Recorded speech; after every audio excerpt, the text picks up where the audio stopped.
Nas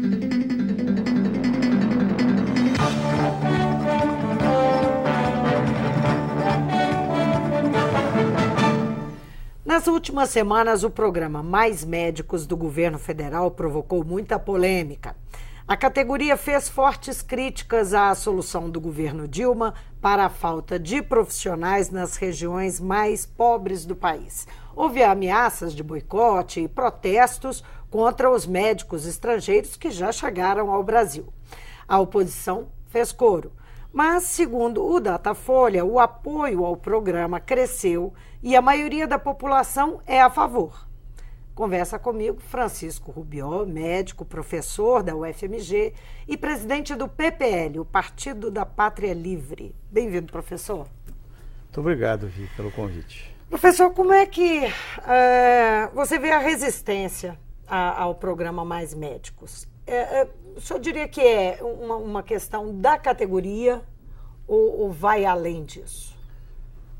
Eu acho, Vívia, que a categoria não está bem informada a respeito da importância desse programa para a população que não tem disponibilidade de médico para ela, né?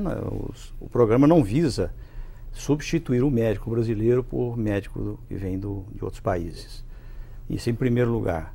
Segundo, que os médicos que estão vindo, eu encaro que a vinda desses médicos, até do ponto de vista do intercâmbio científico e técnico, intercâmbio profissional com médicos de outros países, né, é extremamente interessante para os médicos brasileiros, né?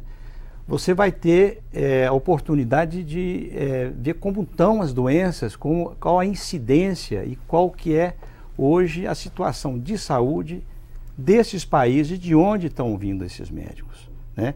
Cuba, vamos falar dos médicos cubanos. Os médicos cubanos estão vindo, todos eles têm já vários anos, mais de 10 anos de profissão, passaram pela escola de Cuba, né, escola de medicina da Universidade de Havana, que é uma escola muito boa. Ela é considerada uma universidade colaboradora da OMS, na formação de recursos humanos, portanto é um centro de referência em formação de recursos humanos da OMS, né, da OPAS, tá certo? Organização Pan-Americana de Saúde, e todo o formando em Cuba, depois que ele recebe o diploma, tem que fazer 2 anos de medicina de família. Professor, só para entender, né? A gente ouviu falar de tudo, menos em cooperação técnica, e quando se fala, por exemplo, sobre a medicina cubana, a universidade cubana, o que a gente escuta majoritariamente é que os médicos são despreparados, que os médicos... A gente ouviu isso muito em matérias, em opiniões, até mesmo autoridades brasileiras falando isso, autoridades na área da saúde no Brasil fazendo esse tipo de crítica. Por que o senhor acha? O que explica essa resistência? Aí, no caso de algumas entidades, evidentemente não são todas, entidades médicas, eu creio que há um espírito corporativista que faz com que, a priori, você já discorde de trazer médicos de fora. Em princípio, então, as universidades de fora não estão formando bons médicos. Ora, quem diga que estão querendo fazer reserva de mercado. Pode ser.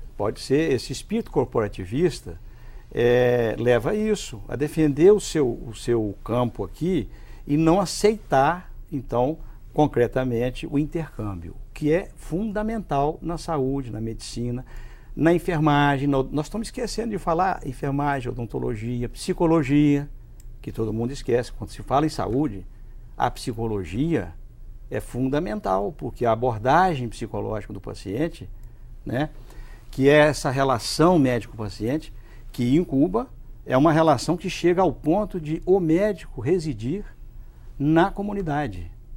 Né? Ele se desloca, ele coloca a sua casa, a sua residência lá na comunidade que ele assiste. Né?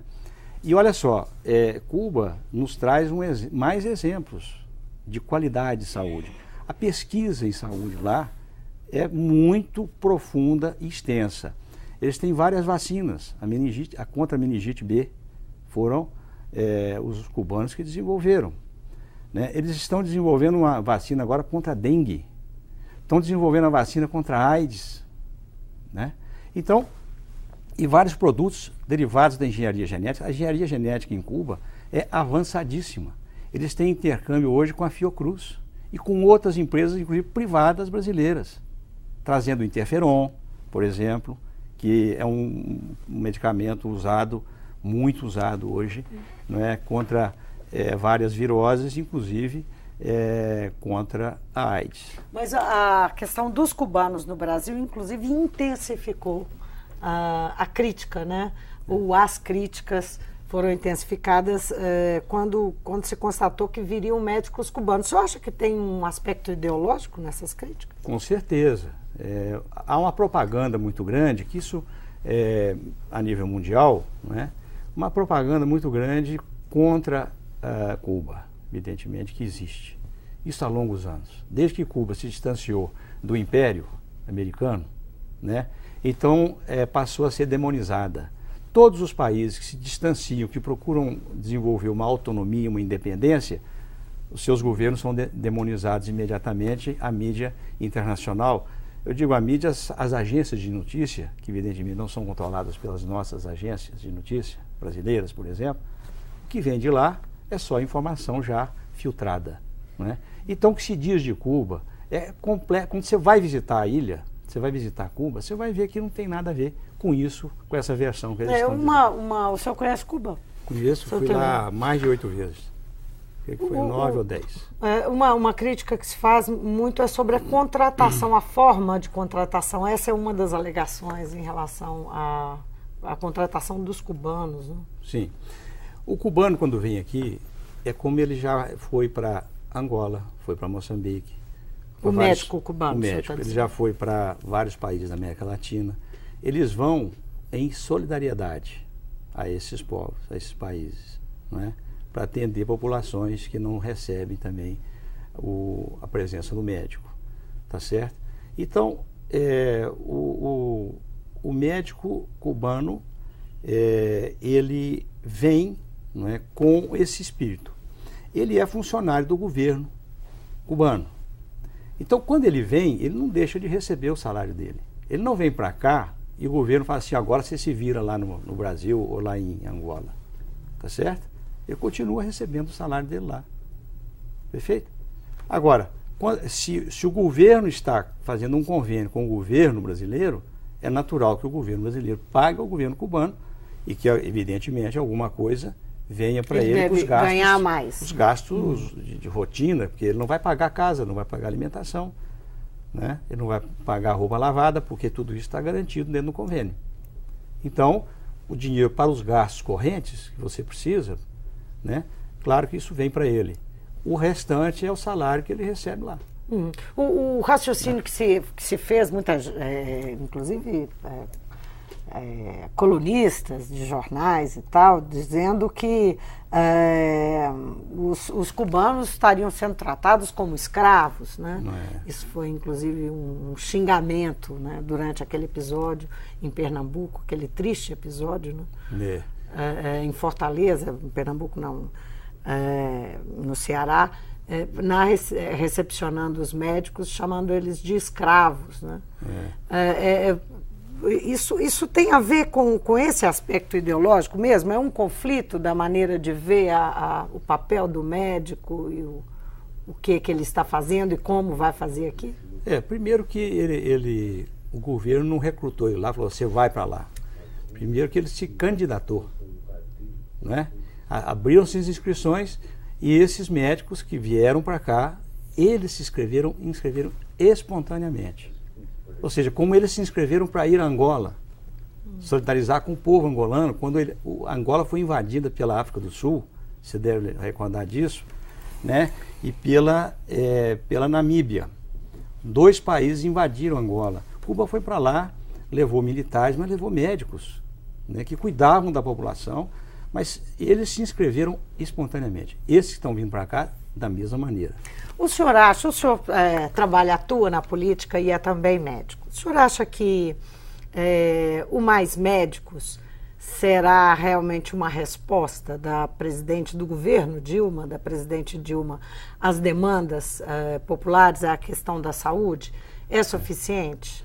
Eu acho, como resposta inicial, Vivian, ela é positiva no sentido de que, o próprio nome diz, precisamos de mais médicos aonde não tem médico. Ou seja, precisamos de médico onde não tem.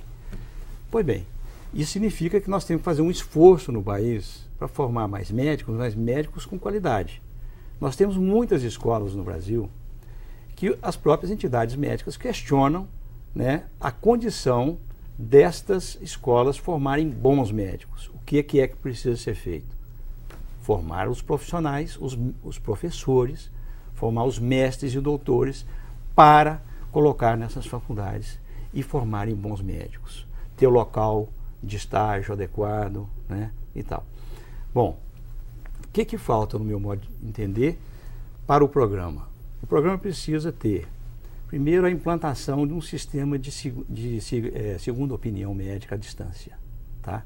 Quer dizer, precisa ter uma banda larga nesses lugares, e não é difícil de conseguir, para que o médico que se desloca para lá possa ter a oportunidade de ouvir o colega das universidades, que já tem uma rede nacional de telesaúde, mas que ela é limitada. Limitada porque, por exemplo, no último ano do governo Lula foi lançado o programa da universalização da banda larga. O que foi feito desse programa? Tirou-se o dinheiro dele para aumentar o pagamento de juro. Bonito. Quer dizer, que tira dinheiro de um programa estratégico para resolver os problemas da população e o dinheiro vai para lá. Então, o investimento que precisa ser feito realmente não é pequeno. Falam muito também que as prefeituras mantêm os postos muito mal aparelhados, os hospitais, as UPAs muito mal aparelhadas, repetiu-se muito, falta luva, claro. Não é? Essa é uma questão também? O governo federal teria como agir, intervir para mudar essa realidade? Não? Claro, faltam equipamentos, por exemplo, um ultrassom, né? O sonar para avaliar a situação do bebê, da gestante. São equipamentos, né? Mais simples. Mais simples, que o médico pode utilizar, o médico da atenção básica usa, né? Você ter um eletrocardiógrafo dentro da unidade básica de saúde é fundamental. Um carrinho de urgência e emergência que pode chegar um paciente precisando dentro do posto de saúde, antes de chegar no hospital. Mas o senhor acha que os médicos lá, mesmo sem esses equipamentos, é importante? Ou há quem diga que não adianta mandar os médicos, não tem equipamento? Olha, eu te digo o seguinte, pela experiência do internato rural, o estudante de medicina vai para o interior, ele resolve 80% dos problemas que se apresentam para ele lá na atenção básica sem usar qualquer equipamento. Sem usar 80%. Ele ainda é estudante do último ano. Tá? 80% dos problemas da população. O que é que o povo precisa, né, nesse momento?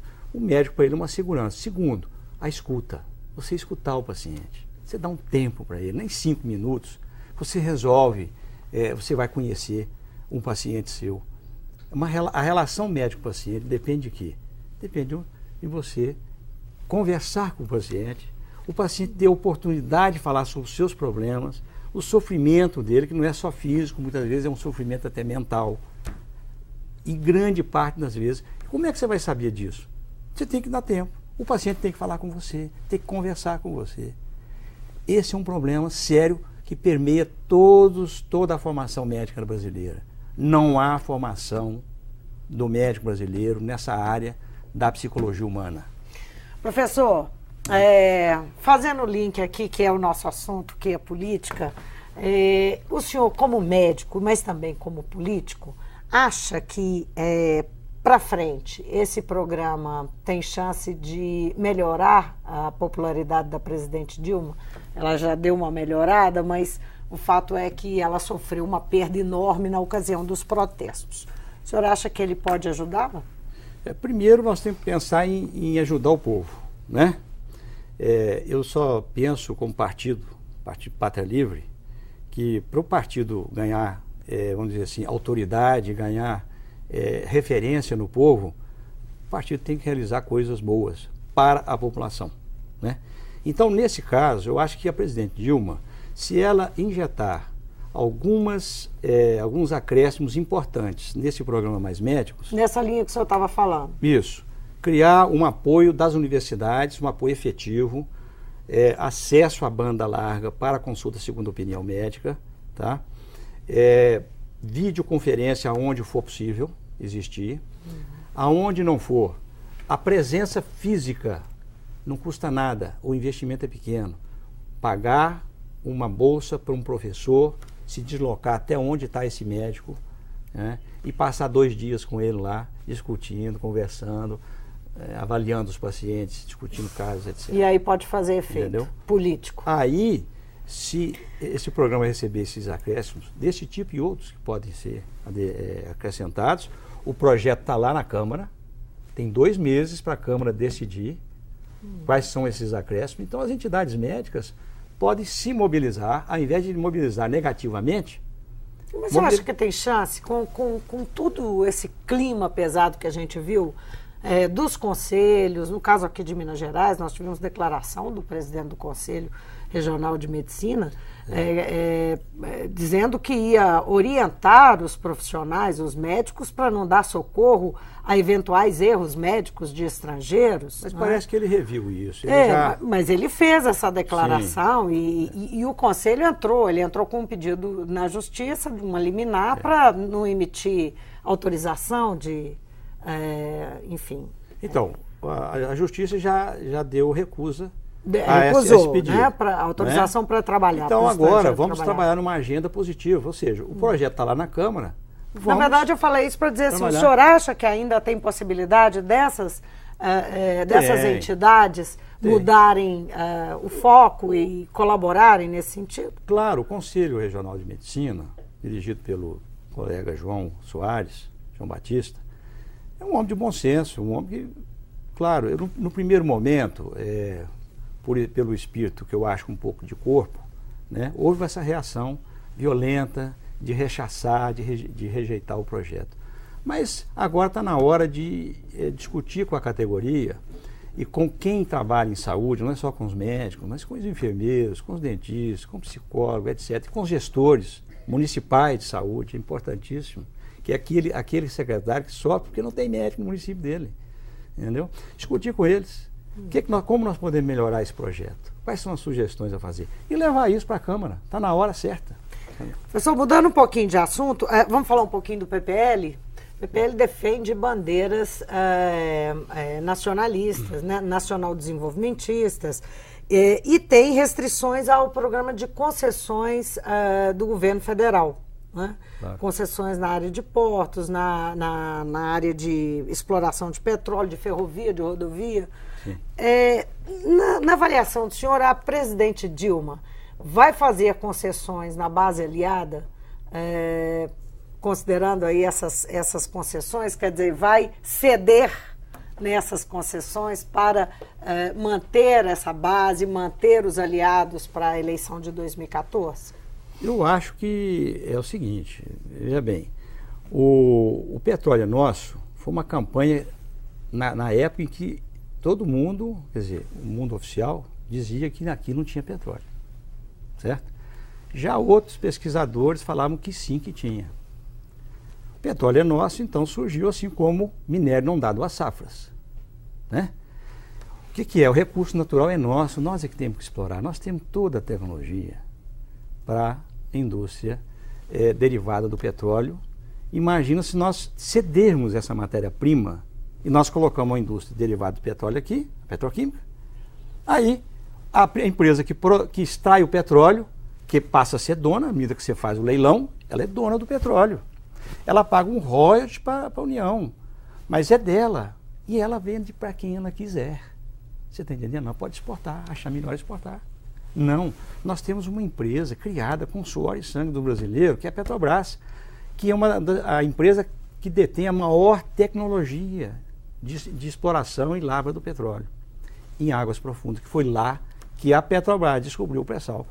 15 bilhões de barris de reserva no campo de Libra, leiloar como disse a presidente Dilma na campanha contra o Serra. Entregar isso para as empresas estrangeiras é entregar dinheiro brasileiro para os outros, certo? Foi ela que falou. Nós estamos só cobrando da nossa presidente que tome uma posição firme, que impeça o leilão do petróleo, e principalmente desse campo de Libra. 15 bilhões de barris corresponde a 1,5 trilhão para receber um bônus de 15 bi. Peraí, isso é brincadeira. Isso é jogar dinheiro fora. Professor, muitíssimo obrigada pela presença. Eu que agradeço, Vivian. Estou à disposição. Eu conversei com o professor Francisco Rubió, ele é presidente do PPL de Minas, o Partido da Pátria Livre, professor da Faculdade de Medicina da UFMG, vice-coordenador do Programa de Internato Rural e coordenador do projeto de cooperação Pro-Angola, um projeto que prevê o intercâmbio de conhecimento entre os dois países na área de medicina. Nosso assunto aqui, o Mais Médicos. O Mais Médicos, um programa bastante polêmico, que levantou aí a categoria dos médicos se queixando contra o programa, mas o programa do governo federal, que pretende levar médicos aos municípios que não têm atendimento à população e que começa a funcionar agora nos próximos dias, dia 16, e os médicos já estão chegando nas cidades para começar a atuar. O Mundo Político fica por aqui. Obrigada por nos acompanhar e até o próximo programa.